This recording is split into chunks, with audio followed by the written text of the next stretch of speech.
GS হিসেবে বিজয়ী হওয়া, জিএস হিসেবে নির্বাচিত হওয়া এটা ব্যক্তি ফরহাদ কিংবা ছাত্র শিবিরের ঢাকা বিশ্ববিদ্যালয়ের সভাপতি ফরহাদের কোনো অর্জন না।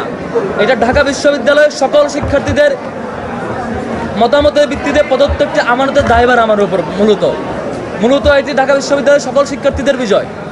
এটি ব্যক্তি ফরহাদ কিংবা ছাত্র শিবিরের ঢাকা বিশ্ববিদ্যালয়ের সভাপতি ফরহাদের বিজয় হিসেবে দেখবার কোনো সুযোগ আমার কাছে আমি ব্যক্তিগতভাবে মনে করি না, বরং এটি আমার কাছে মনে হয় ঢাকা বিশ্ববিদ্যালয়ের সকল শিক্ষার্থীদের প্রতিনিধিত্ব করা এবং সকল শিক্ষার্থীদের যে বিশাল আমানত আমাদের উপর অর্পিত হয়েছে সে আমানতের একটি ঘোষণা এটি। এবং এই কারণে ঢাকা বিশ্ববিদ্যালয়ের সকল শিক্ষার্থীর প্রতি আজকে থেকে আমার বিনীত অনুরোধ থাকবে, দায়িত্ব গ্রহণ এবং দায়িত্ব পালন পর্যন্ত যে কদিন সেই দায়িত্বে আমাদের থাকবো, আমি ব্যক্তিগতভাবে থাকবো, সেই কদিন পর্যন্ত ঢাকা বিশ্ববিদ্যালয়ের প্রত্যেকটা শিক্ষার্থী আমার জন্য উপদেষ্টা হয়ে কাজ করবেন।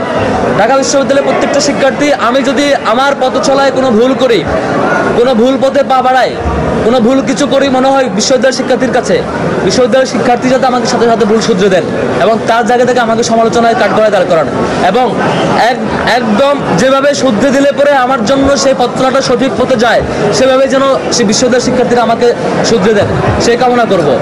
একই সাথে আমার জায়গা থেকেও এই যে বিশাল আমানত, বিশ্ববিদ্যালয়ের শিক্ষার্থীদের প্রত্যাশা পূরণের জন্য, শিক্ষার্থীদের অধিকার বাস্তবায়নের জন্য যে বিশাল আমানত, আল্লাহ রাব্বুল আলামিনের কাছে দোয়া করি আল্লাহ রাব্বুল আলামিন যাতে শিক্ষার্থীদের এই আমানতের দায়ভার, এই আমানত রক্ষা করবার তৌফিক দেয়। এবং একই সাথে আমাদের কারো দ্বারা কোনোভাবে যাতে কোনো আমানতের খেয়ানত না হয়, শিক্ষার্থীদের প্রত্যাশার খেয়ানত না হয়, কোনো অপরচুনিটির খেয়ানত না হয়, যেটির মধ্য দিয়ে কাল কিয়ামতের মাঠে আমাদের বিশ্বাস অনুযায়ী আমাকে জবাবদিহিতার মুখোমুখি হতে হবে। আল্লাহ রাব্বুল আলামিনের কাছে দোয়া করছি আল্লাহ রাব্বুল আলামিন যাতে আগামীর পথ চলা শিক্ষার্থীদের আমানত রক্ষার জন্য আমাদের জন্য সহজ করে দেয় এবং শিক্ষার্থীদের কাছেও সাহায্য চাইবো, শিক্ষার্থীরা যাতে আমাকে সেভাবে পরামর্শ এবং সামগ্রিক পর্যালোচনা দিয়ে সহযোগিতা করেন। একই সাথে সারা বাংলাদেশের সকল আগ্রহী জনগণ যারা ডাকসুর ব্যাপারে কনসার্ন ছিলেন, ডাকসুর বিজয়ে খুশি হয়েছেন এবং ডাকসুতে আমাদের বিজয়ে আনন্দ প্রকাশ করছেন, তাদের প্রতি বিনীত অনুরোধ রাখবো, আমাদের এই বিজয়ের মধ্য দিয়ে আমরা কোনো বিজয় মিছিল কিংবা আনুষ্ঠানিক কোনো বিজয় র্যালির মধ্য দিয়ে আমরা প্রকাশ করতে চাচ্ছি না।